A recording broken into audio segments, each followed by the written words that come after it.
खुल्या बाजारातील कापूस दरात सुधारणा. अकोटमध्ये व्यापाऱ्यांनी 8,405 रुपयांपर्यंत केले सौदे. काय आहेत संपूर्ण अपडेट पाहणार आहोत आपण या व्हिडिओमध्ये. तरी चॅनलवर नवीन असाल तर चॅनलला सबस्क्राईब करा.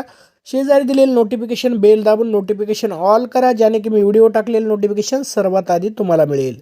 तर राज्यभर CCI कडून हमी भावाने कापसाची खरेदी सुरू असतानाच आता खुल्या बाजारात कापसाच्या दरात सुधारणा दिसून येत आहे. अकोला जिल्ह्यातील अकोट येथील बाजार समितीत कापसाचे सौदे 8,000 ते 8,405 रुपयांपर्यंत पोहोचले आहेत.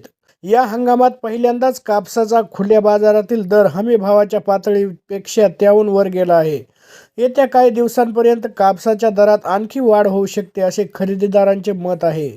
सरकारने यावर्षी मध्यम लांब धाग्याच्या कापसाला 7,710 रुपये आणि लांब धाग्याच्या कापसाला 8,110 रुपये दर जाहीर केले आहेत. अकोला जिल्ह्यातील अकोट परिसरात मुख्यत्वे मध्यम धाग्याचा कापूस सर्वाधिक पिकवला जातो. यावर्षी हंगामात उशिरा झालेल्या पावसामुळे कोरडवाहू क्षेत्रातील कपाशीच्या पिकाला चांगला फायदा झाला आहे. परिणामी अनेकांना सरासरी 10 ते 14 क्विंटलपर्यंत एकरी उत्पादन मिळालेले आहे. कापूस दरवाढीची महत्त्वाची आपण कारणे पाहणार आहोत. सरकी 4,200 रुपये झाली आहे. पूर्वी ती 3,800 ते 3,900 रुपये होती. आयात कराचाही सकारात्मक परिणाम झालेला आहे.